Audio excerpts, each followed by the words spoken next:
The following program is sponsored by the Jelinski Advisory Group, which is solely responsible for its content. Josh Jelinski is the president of Wealth Quarterback LLC, a registered investment advisory firm located in New Jersey. Registration is not an endorsement of the firm or its representatives by securities regulators, nor is it an indication that the advisor has attained a particular level of skill or ability. Investment advisory services may only be provided to clients in jurisdictions in which the firm and its representatives are appropriately registered or exempt from registration. You should not assume that any discussion or information contained in this broadcast serves as the receipt of or as a substitute for personalized investment advice from the advisor. Different types of investments involve varying degrees of risk, and there can be no assurance that the future performance of any specific investment strategy, or product, or any non-investment related content made reference to directly or indirectly in this broadcast will be profitable, equal any corresponding indicated historical performance level or levels, be suitable for your portfolio or individual situation, or prove successful. Past performance is not indicative of future result. Investment advisory services offered through Wealth Quarterback LLC. Tired of losing money in the stock market roller coaster? Frustrated with the government taxing you into oblivion? Worried about inflation? How do you prepare for so many financial uncertainties? Welcome to the show that will help you develop your game plan. The Financial Quarterback with Josh Jelinski. Josh is a noted financial advisor and president of the Jelinski Advisory Group, and he's here to answer your questions. Call into the show at 800-321-0710. 800-321-0710. Now, let's kick off your financial future. Here's Josh Jelinski. Josh Jelinski, the Financial Quarterback. And we're being joined by Julie Charlestein, Philadelphia-based business leader and healthcare innovator who serves as a fourth-generation CEO of Premier Dental, just named 2023 Top 10 Most Innovative Company in Wellness by Fast Company. Premier Dental is a global provider of innovative dental products. So, Julie, describe your background for our listeners. Sure. I am Julie Charlestein. Thank you for having me. I'm the fourth generation leader at our company's dental innovation business. We are Premier Dental, which is inspired solutions for daily dentistry, which means that we develop and manufacture innovative consumables for the oral health professional around the world. So I started at our company a long time ago, close to 20 years ago. I came in as a product manager, and then I eventually worked my way up into the role of CEO. I worked outside of the organization for several years, went to business school, and then my father started calling me and asking kind of what I was interested in, what my thoughts were. I started doing research about our business, about our industry, about family business in general. And then I decided to come into the business. And again, started as a product manager, then had responsibility for the product management team, went on then to do business development, became president, and then ultimately CEO. So tell us about your book, How to Lead Your Family Business. What was your inspiration for writing the book? The book, How to Lead Your Family Business, Excelling Through Unexpected Crises, Choices, and Challenges. We all read business books, and I take a lot from them. And they're usually kind of anchored in two things, which is a lot of science and data and a lot of experiential learning. I take a lot from the stories and the information and the execution. So I wrote a book that was relatable, authentic, and actionable. I call it a business book without the science. And the inspiration was really, I don't know that I had any inspiration because I was not setting out ever to write a book. This sounds crazy that it just kind of happened because obviously I wrote it. But as I was writing, the intent was to translate my experiences to hopefully help others in whatever their situations are. Fantastic. So you're fourth generation. Does that mean your great-great-grandmother or father started the business? My great-grandfather started the business, Julius Charlestein, in 1913. We are 110 years old. And was he a dentist? What did he do? He was not a dentist. He was a dental instrument sharpener. So dental instruments are actually made still by hand. There's a lot of artistry. He was a dental instrument sharpener, and the story is that he used to walk to and from work, and he noticed that he passed dental offices on the way, so he asked his boss if he could start selling the instruments, and that was the genesis of Premier. So you hear a lot of companies kind of like bootstraps to bootstraps in so many generations. What do you think accounts for your family's success to kind of keep the family business strong for so many generations? I think foundationally part of it is a desire. There has to be that foundational want to take this really incredible creation, grow, sustain it, shepherd it, steward it, and create success, not just for the family, but for the employees, for the community. I think foundationally and fundamentally, that is it. Wow. And so what were the evolutions in your family's business? So dental sharpener, and then your grandfather, what did they do with the business? So it seems like your business is different than your great grandfather. So maybe that's a tip. Kind of each generation found new, I don't know, inspiration, enlightenment, kind of in the similar business path.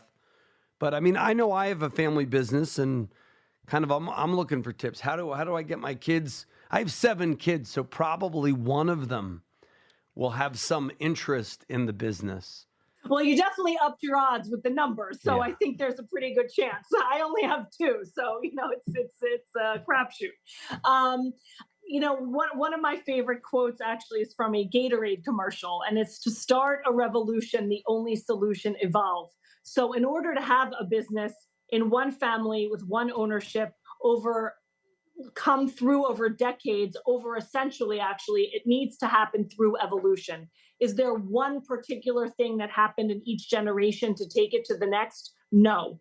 Is there a constant willingness and understanding for the need to evolve, to grow, to change, to have a vision for the future, anchored in an understanding of the past? And again, a willingness, a desire, and a recognition for the need to move the business forward. And each generation, and within each generation and time, there are certainly inflection points, but it's that foundational willingness and desire to move ahead and be successful. Yeah, your book really drew me in. How to Lead Your Family Business. So, folks, you can get it. I'll give it away to those of you who call us at 888-988-JOSH. Or where can our listeners find your book? They can find it on Amazon, or they can find it on my website, which is juliecharlestein.com. Just how it sounds. Julie Charlestein, Charlestein.com. Yeah. And I like going there because Amazon, they never give you the data of your own book. When I wrote a book, it was... That's true. I had thousands of people buy my book, and you have no way to reach out to them when it's on Amazon. So that's always true. Plug juliecharlestein.com. So anyway, how to lead your family business, excelling through unexpected crises, choices, and challenges.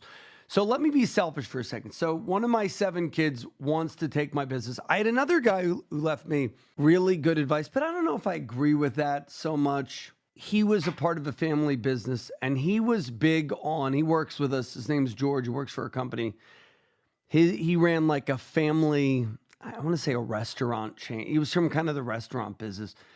And he said there's a lot of pressure on one kid typically to take over the business. And you kind of want to take the pressure off of that kid. Others say, hey, do something for somebody else for a few years and then come back. Any tips? So little Josh wants to take over my company. The oldest girls don't seem to have any interest, by the way.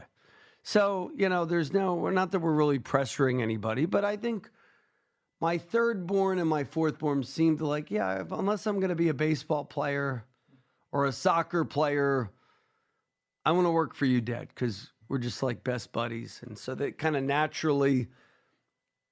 So George said, don't put pressure on that kid to take over the business. Kind of tell him, hey, it's okay to do something else. But I don't know if that really helps anything. And then other people have said, hey, go work for somebody else for a year or two so you don't develop that sense of entitlement. Any like tactical tips? But then part of me thinks like in my 20s, I learned so much about business and life because I worked like 20 hours a day at my craft. I didn't, go to bars. I didn't hang out late at night. I just studied and really honed the craft. So to me, that 20 to 30 period that a lot of people squander in kind of what you're saying, hey, give that child from 20 to 30 opportunity to almost have a business within a business. Like here's your laboratory, go make things, go create, but sort of not have any pressure of running the business. So I don't know, any thoughts on that? Well, I think it's wonderful that you have two children that want to join you and have that closeness of relationship that want to do that with you. So that's really, really amazing. For me, it was important to work outside. Well, I had no intention of coming into the business, not because it was something I was opposed to. It was just not something that I was interested in. When I decided to come into the business, it was important to me to have worked outside, to have gone to graduate school, not because I was worried about having a sense of entitlement or my father was worried about my having a sense of entitlement. My concern was that others would think I had a sense of entitlement. So it was very important for me to do those things firstly, so that it wasn't perceived that I only got this job because of nepotism. And look, someone just asked me, how do you avoid nepotism? You don't. It's just a fact. I am my father's daughter. That's it. So it was important to me to be able to combat that as much as possible. And that I did through, again, working outside, going to school, and when I came in, working very hard and very diligently, because I wanted people, not just in our organization, but in the industry overall, to recognize my level of capability. And did you feel any pressure from your father to run the business? No. Because you hear that a lot. And I have another business friend of mine, very successful business. He's like, I don't want my kid in my business. My business is a failing business. So, which is kind of interesting. So that's interesting. What other tips do you think your father imparted to you that enabled you to succeed or evolve? My father was very good about doing what you're saying, some people do. He did not put pressure on to join the business. Once I was in the business, he was not pressuring me to be in certain areas of the business. He very much allowed things to happen organically.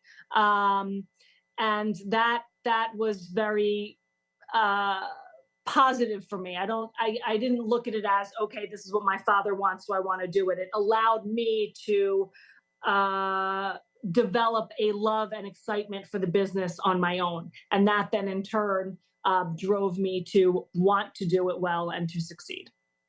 Fantastic. Family businesses account for 64% of U.S. GDP and account for 78% of all new job creation. That's a stat that's often overlooked. You want to comment on that a little bit? Yeah, people just don't realize that. And it just shows that family businesses are the fabric of this country in terms of business, commerce, industry, and from all levels, from enormous companies down to mom and pop.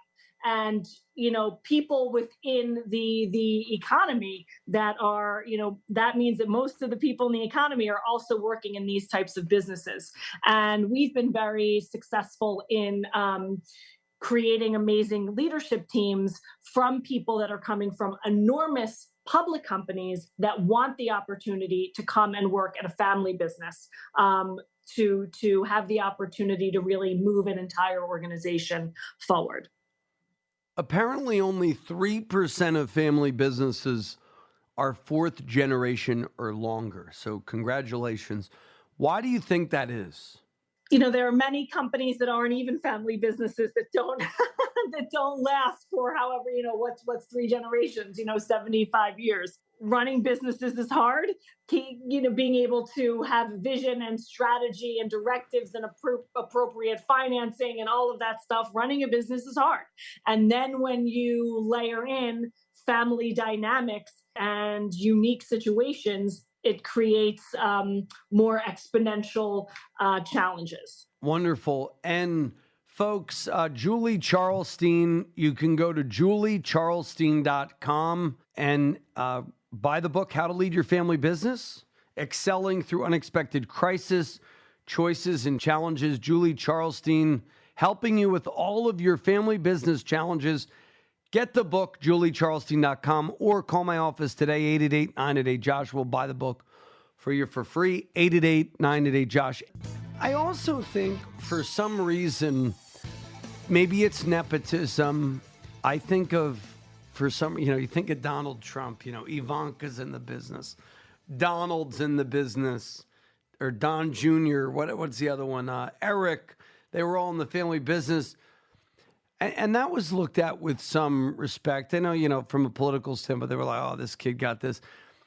I do think when for some reason you're in a family business, the first generation business owners, so that's me, or other people listening, they almost view the family business as like, oh, this is a lot of stress. Oh, this is a lot of whatever, so I don't want my kid to do that. I want my kid to go to school, get a job, be a doctor, a lawyer, a professional, because I was I was sort of a slave to the business, rather than kind of what you're saying, evolve, become more professional, become kind of grow with the times. I think, okay, financial planning, being a registered investment advisor, we're going to evolve. I'm like thinking, okay, maybe I have my kid become an AI specialist, or programmer, things that could kind of take the business to another level. And I think a lot of people just don't have, maybe it's like limiting beliefs. Maybe it's the stigma of family business. Like, even when I love family businesses, and when you think about it, you don't think that 60, whatever that stat is, unless preparing for the interview, I would not have thought that 64% of the US GDP is due to family business, and 78% of all new job creation. That's just staggering. So I think in some ways the primary business owners, so your great-great-grandfather maybe became a small business owner out of necessity. So then that second generation wants their kid to be in the professional class or something, or pave their own way. And I sort of think that that's almost a Western concept of independence, where when I think of the Chinese and they have these 100-year plans, I don't know. I've heard that, we think quarter by quarter. Maybe they do or maybe they don't. Maybe it's a stereotype. But I've heard the Chinese think in 100-year increments. And I think, that's kind of cool to think of your family business in 100-year increments. And how would you lead it to be its own entity? How much freedom are you going to give as you evolve and grow and, train your replacements? And a lot of it seems to be psychological, right? Like, it seems that there's so much psychological baggage. You want to comment on that? Well, a lot of what you're talking about is parenting. Right? There a lot of times there are things that I want my kids to do and achieve and become, and might not happen. Yeah. So a lot of that is around parenting and stigmas. And you were talking about nepotism. I don't know anything about the Trump organization or the Trump children. What I do know is that Ivanka went to Wharton. So, this is obviously a very capable, bright person that's running a business and has, the education to do it. So, just to say that people are in their roles because of who their parents are, I think is very limiting and often myopic. And I think is also why there's not an understanding that so many businesses in this country are family businesses, because there are those, stereotypical thoughts. in terms of this 100-year thinking, a lot of it is around what role do we want this business to play? What role do we want this family to play? Are they interconnected? Do we envision this going on indefinitely? And these are, familial discussions that happen. They also happen at non-family businesses. To ask, what's our mission? What are we going to be doing? And when there is that resolve around it, then the execution follows. I think what you're just making me think about is it seems to be a very Western U.S. concept, and maybe this is hurting family business, of kind of, it is nepotism rather than it's a gift. I mean, my mother and father always looked at family businesses in town like that was the, you've arrived, your kids can work with you. And maybe it was, the people who we kind of fell on hard times, and family businesses kind of helped us when my father was bedridden and couldn't provide for our family. So her family entrepreneur that she owned, the guy helped us out. He bought us Christmas one year and really blessed our family immensely. And my mother probably made, I don't know, close to minimum wage, but she was very grateful for that. So I kind of looked at, this would be a cool thing. But I think programming wise, in the US, it's nepotism. It's not legacy. It's almost like a spiritual, psychological, like you said, parenting conversation about like, this is this enormous gift. So like for my kids, I'm kind of blessed because it's 7 kids. 2 kids, I think it's going to be a lot harder to pass that on. It's just numbers, right? But I think of my oldest, if I only had one child, she wants to be a writer or a lawyer. That's kind of her 2 tracks. That's what she's been since like 5. It's just, she's always written books and things, and I think sometimes, okay, well, if she was the only heir, there'd be a lot of pressure to maintain that. And I think it is the freedom to say, hey, do your thing, go to law school, write books. If you want to come back, you can. And that takes a big person. So yeah, it's interesting. Family business seems to be more psychology, parenting, outlook than even business sense. Because I know some business owners, they're like, I don't want my kid to have the slaving life that I have. And they're doing well without me. So let him be an executive for some big company. So you talk about reshaping generations old company cultures. Talk about that in your book. Sure. Culture is such a buzzword now with business, and with Premier, and I think many of these legacy businesses, culture was a thing before culture was a thing, because you don't get to be 110 years old or 100 years old or 75 years old without having that understanding that culture is very, very important. Even if you, at the time, 100 years ago, wasn't referred to as culture. It was an understanding that an environment, a feeling was necessary in order to shepherd and continue a business forward. So it's not necessarily reshaping a culture. Sometimes that is very important. In our situation, it was the bolstering of the culture and the incorporation of personal elements. So we had an amazing culture. I also happen to like to have fun. I'm a fun person.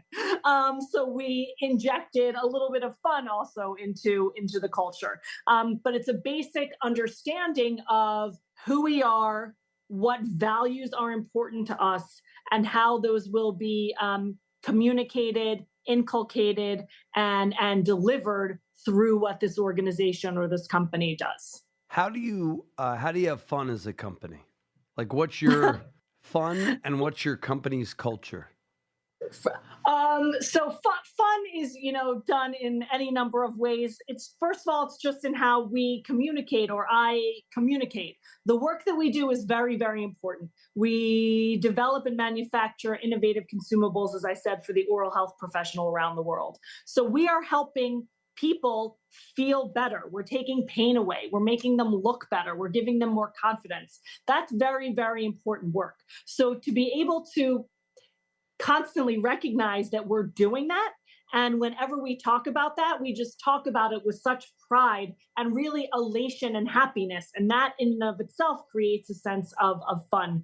We do fun things, at every leadership meeting. It doesn't just start quickly going into the meeting. It starts with a fun question of the day. So, even though some of us have known each other for a long time, we get to know each other a little bit better. When we're at, different corporate locations, we have pizza trucks. When we do industry events, we don't do, a normal lunch. We'll do a Top Chef competition. Just things that allow us to live our lives within business as people. So talk about the success of the book. I mean, I don't know how I found your book. We're a financial show. And I don't know, I read some article and I was like, oh, this woman's resonating with me as somebody who leads a family business. And I was thinking, okay, a lot of our clients own businesses. They're entrepreneurs. They're sort of the middle class millionaire that they talk about in the book, the basic people who live frugally, and then they just kind of fell into wealth by having a business. And then, I don't know, I saw it picked up in some article. So how do you build, how many meetings do you have? Are you a meeting person? I don't like business meetings. In my business life? Yeah. So I hate, one of our company cultures is I hire self-managing employees, and we just like to work, and we'll talk periodically.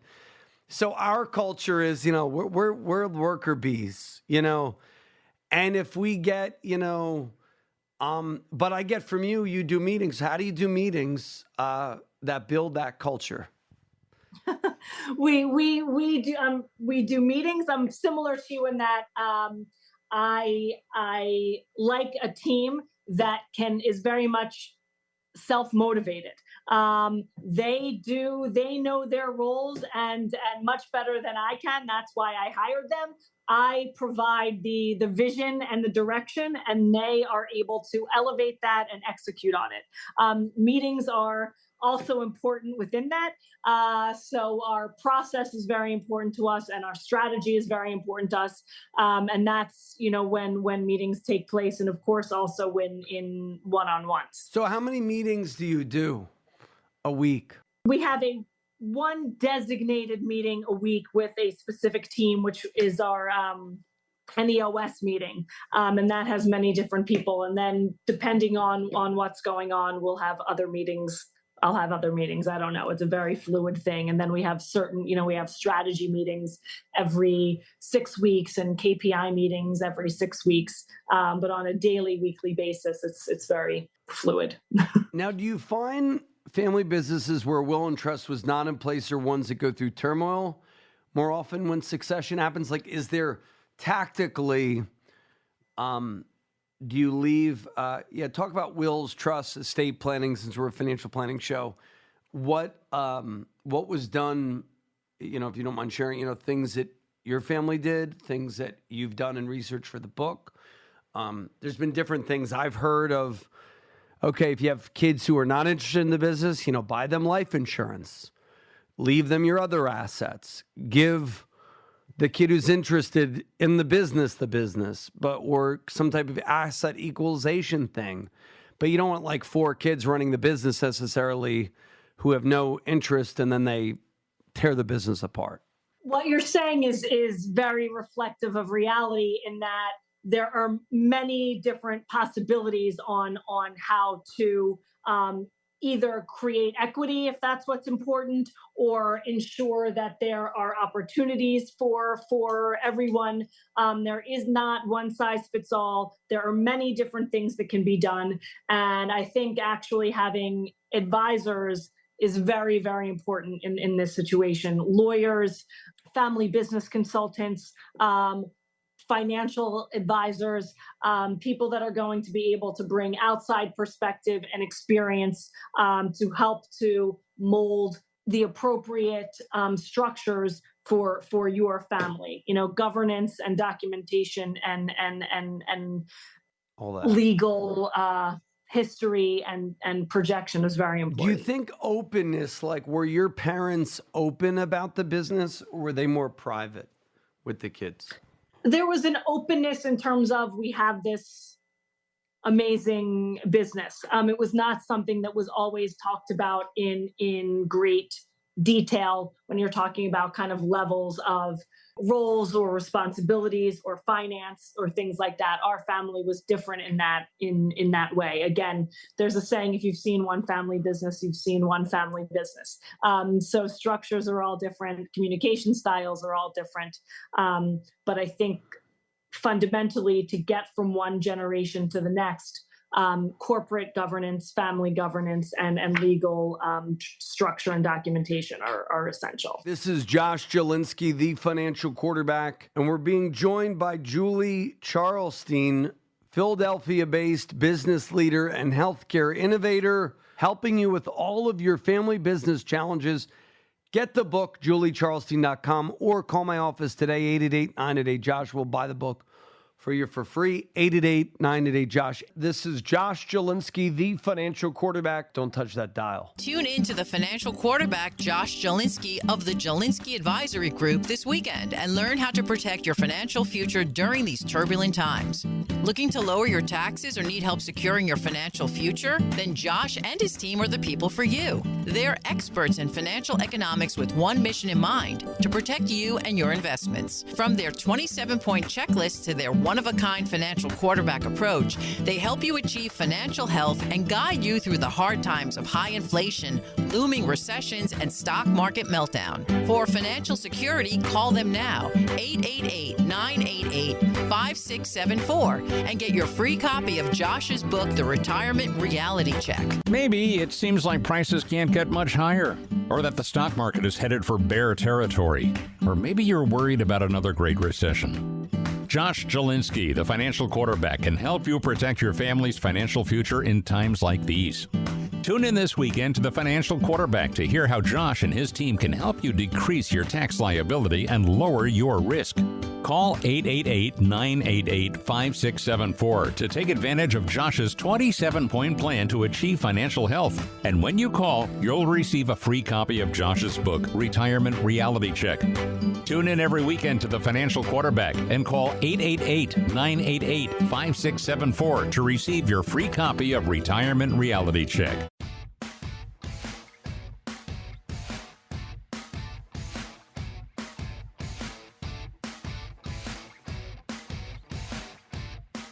How many, I don't know if you did this stat, how many family businesses have something in place versus nothing?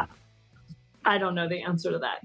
Well, I've heard there's this guy online, I don't know, if he's trying to sell people, but, these Instagram guys, there's this guy going around, basically he's finding an opportunity. He's almost building a private equity firm where he's taking wealthy people's money and he's buying out every small business in the country that he can.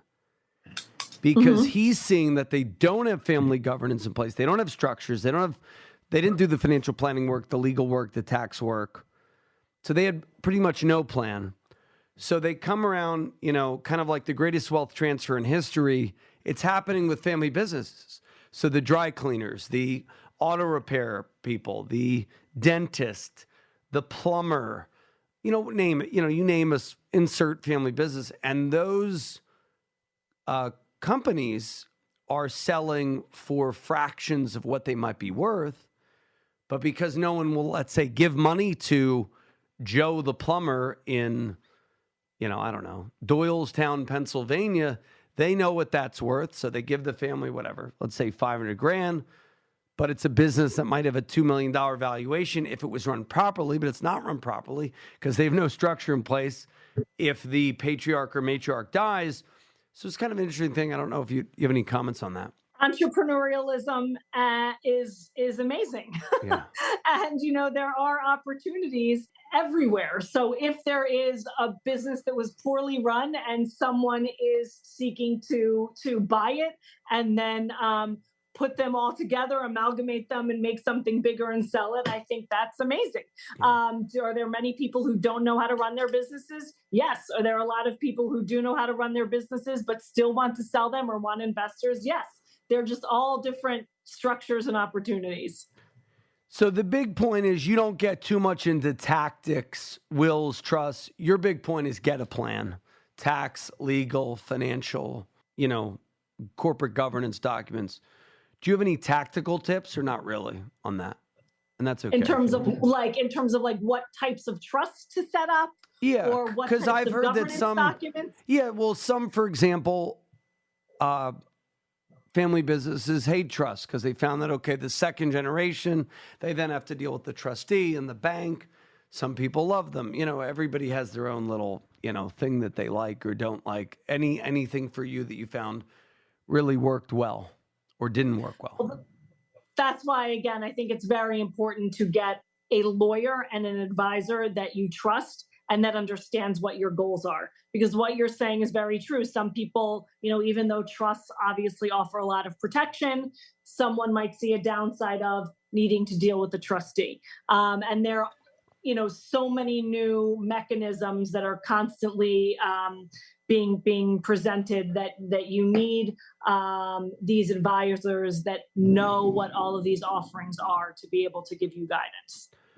In your opinion, what are the biggest points of friction kind of in this inheritance question when decisions are made as to who will inherit the family business? So pretend you're my business coach and we have 7 kids. So we have 7 kids, 2 express interest, 5 don't. What are points of friction that could come up and how would you solve that? Right. Points of friction can be, okay, well, the 2 that are interested, they're the ones that should own the business. Okay, but maybe they shouldn't. Maybe they can, everyone can own the business, but those 2 can have the vote. There are so many solutions. There are so many problems and there are so many solutions, but it's not just like, okay, these are the 2 that are interested in the business. So, Emily and Brad are going to have the business and that's it. There's a totality of the family. There's a totality of opportunity, and it needs to be looked at globally so that it can be dissected and created in a very small way. Yeah, no, to meet the need. And there's a lot of things. I mean, you don't know how many people I talk to. They don't even have a plan. They don't have. I mean, folks, just get something. You could have a family LLC, like kind of what you're talking about. Voting interest is different than equity, and so that the kids who aren't involved get checks maybe as part of their inheritance, or to me, it's a big benefit of life insurance. You could equalize the estate that way, and then the kids who aren't involved just get a life insurance policy to equal. You have a proper business valuation, then they're not. Then they don't think they're getting screwed. It does seem that more and more clients I have. Equalization, if you have 4 kids, leave it a fourth, is sort of like the end result that people want. Although I've heard some people who've been enormously successful in passing on family businesses, help like the Marriott organization and things like that. They do like pot trusts. So in the fact that the family's all working together off of one pot, or one business, and then the kids who aren't interested, it's kind of all for one for all. They're just getting a check of 1/4 of, kind of the owner's share. And then the kids who are running it get an owner's share and they get sort of an employee share. So there's a lot of, and your book kind of, it may not be about the tactics, right? But it does help you kind of think through what the tactics could be.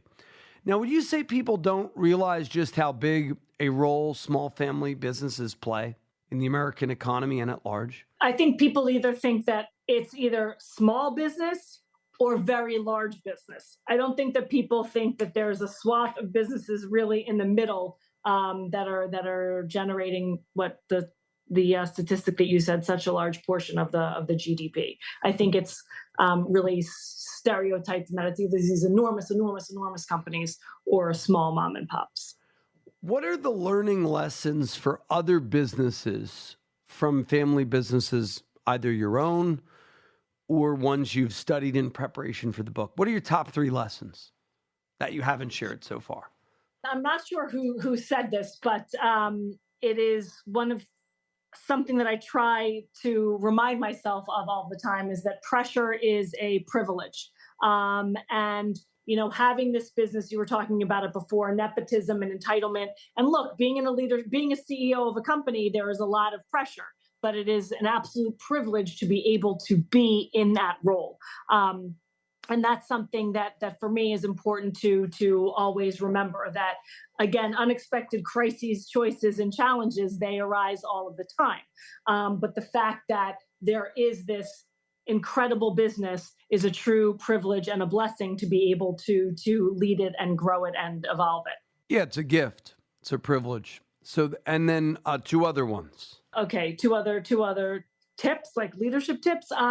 So one thing is, this is for me, probably family business specific, which is resentment sucks. I think that's a heading in my book. Resentment sucks. I forget who said this, but resentment is like drinking poison and expecting the other person to die. So it's very important to, in these business situations, for me, to understand them. And then when possible, and it's very challenging, where there's an issue that is not exactly happening the way that I want, to let it go. And the third tip, so resentment sucks, business is a privilege. Oh yeah, before we go to the third, how do you guard against resentment? Who's resenting who? Like the kid is resenting their father? The father, I guess it's both. The father's resenting you, maybe. No offense. You might have a great father. I do. But you know what? That's another thing. You could have a great father and you could have tension in the business and then have the most wonderful time outside of the business. So I guess there are things to guard. How do you guard against the resentment? How do you separate business from family, or can't you? It's a challenge. Compartmentalization is an art, and just got to keep trying to get there because there always will be conflict. The question is whether or not you take it to a level of resentment. And I think from my experience, what little experience I had, I remember, my mother used to work with me. We gave her a job in her older age, working with, and I said, Mom, I don't want to hear about the business. I want to have fun with you, Mm-hmm. And she would always want to talk about the business. I'm like, this is great. I just want to have fun. Like, I don't, let's do, but she didn't own a family business. Like, that wasn't her. So she was taking things personally and that was great. You want that. And then I found with some family members shouldn't work with each other and some should. It's just they're husbands and wives. Some can work together.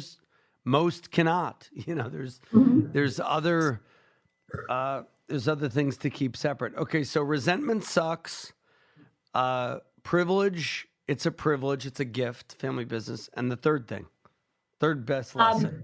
In my mind, in my opinion, there is no such thing as work-life balance. That's good. So comment on that. Meaning you're always working. Are you? So one thing, does that mean you're working all the time? I mean, you're always on. I'm kind of always on, so I get it. I don't know if work-life balance exists. I do think what you can do is have work binge for 40 weeks, but then for 12 weeks, you have to at least be with your family and kind of disconnect. You're still going to be on mentally. So that's what I've done, where I won't go to my physical location. I won't meet with clients. I'll kind of work on the business and I'll work on my family. I don't know. That's just a tip, kind of a thought. What about you? What do you think? There's a story in my book. My husband and I were on vacation, and I was working. And I, was like apologizing to my husband. Oh, I know, I really, I shouldn't be working and this is so horrible. And I should just be like, completely not doing anything. And he said, no, that's not true. I was like, what? Isn't that what I'm supposed to do? Like completely unplug? And he said, you have an important job. Sometimes you're going to have to do things. That last phone call that you had, it didn't sound like that critical. But, you're always going to have to, be working in a way. That doesn't mean that it's not very important to disconnect and everything like that. But just for me, I do not think that, this modern concept of work-life balance and having it all is true. You cannot have it all, have it at the same time, be good at everything all at once. You just can't. One day I'll be an amazing CEO, the next day I'll be a great mother, and the next day I'll be a great wife. I'm not great at all of those things in one day. I also think you build things in. So for example, when my kids, I don't know, they're really into baseball and soccer now. And the first so many years of them being young, the first few, I couldn't be as present. It was just, my wife held down the fort at home and I, would work, I don't know, 12, 20 hours a day, whatever it needed to do.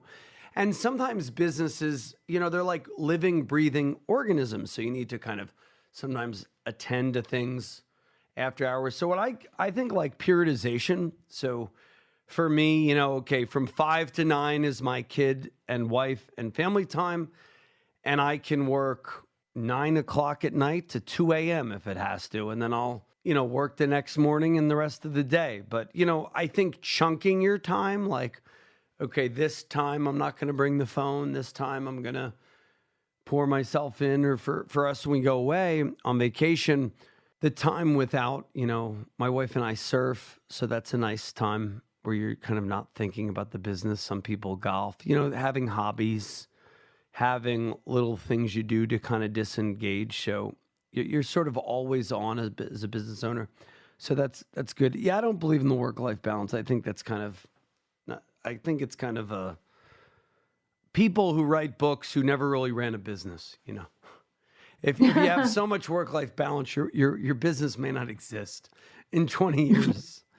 So right. there are things there because somebody will always sort of come up and try to be better, right? And try to innovate, and they'll work that extra mile. So I agree with that. Now, any tips for how to have a healthy transfer of ownership among family-owned businesses that we haven't covered? Any tips on creating a succession plan?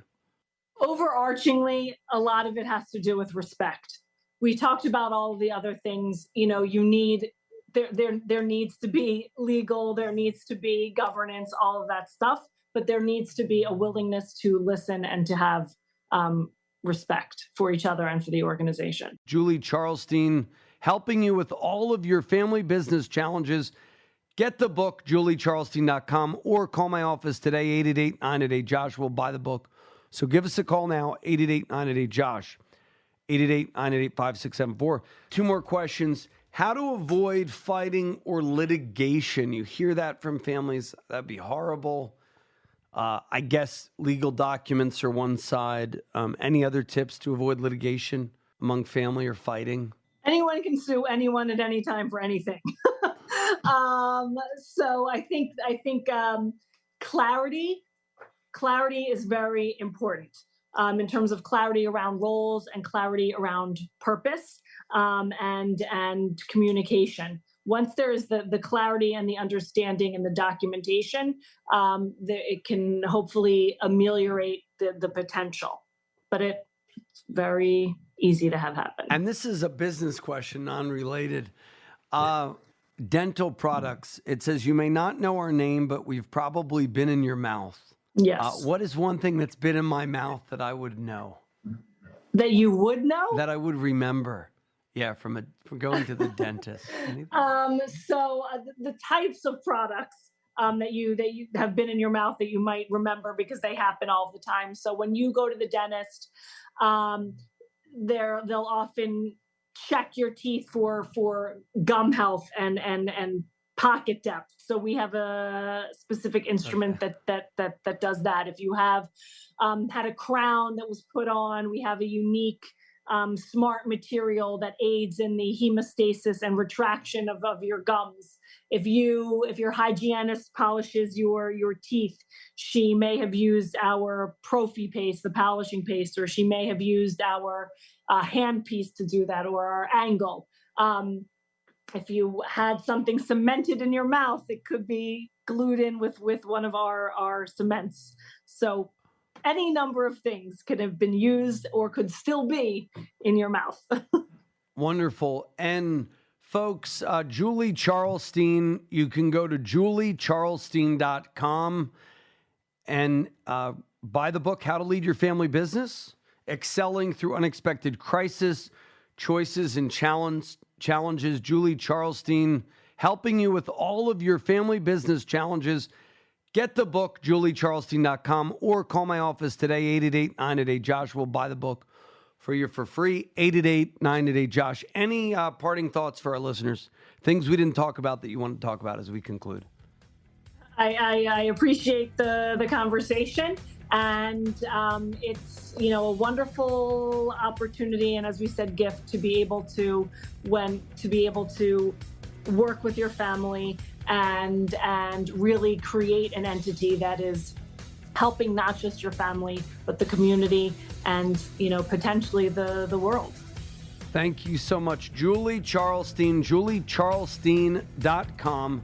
That's the name Charles and Stein, CharlesTein.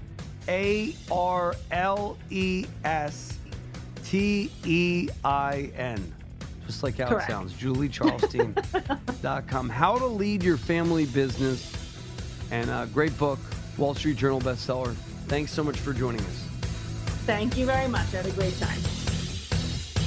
The preceding program was sponsored by the Jelensky Advisory Group. Any awards, rankings, or recognition by unaffiliated third parties or publications, including 5-Star Wealth Manager, Advisory of the Year finalist by Senior Market Advisor, and top of the $1 Million Roundtable, are in no way indicative of the advisor's future performance or any individual client's investment success. No award, ranking, or recognition should be construed as a current or past endorsement of Josh Jelensky or Wealth Quarterback LLC. Information regarding specific awards, rankings, or recognitions is available on the Wealth Quarterback website at jelensky.org. All investment strategies have the potential for profit or loss. Investment strategies such as asset allocation, diversification, or rebalancing do not assure or guarantee better performance and cannot eliminate the risk of investment losses. There are no guarantees that a portfolio employing these or any other strategy will outperform a portfolio that does not engage in such strategies. This broadcast should not be construed by any client or prospective client as a solicitation to effect or attempt to effect transactions in securities or the rendering of personalized investment advice. Due to various factors, including changing market conditions, the information discussed in this broadcast may no longer be reflective of current positions or recommendations. While information presented is believed to be factual and up to date, Josh Jelensky and Wealth Quarterback do not guarantee its accuracy, and it should not be regarded as a complete analysis of the subjects discussed. The tax and estate planning information discussed is general in nature, is provided for informational purposes only, and should not be construed as legal or tax advice. Listeners should consult an attorney or tax professional regarding their specific legal or tax situation. Investment advisory services offered through Wealth Quarterback LLC.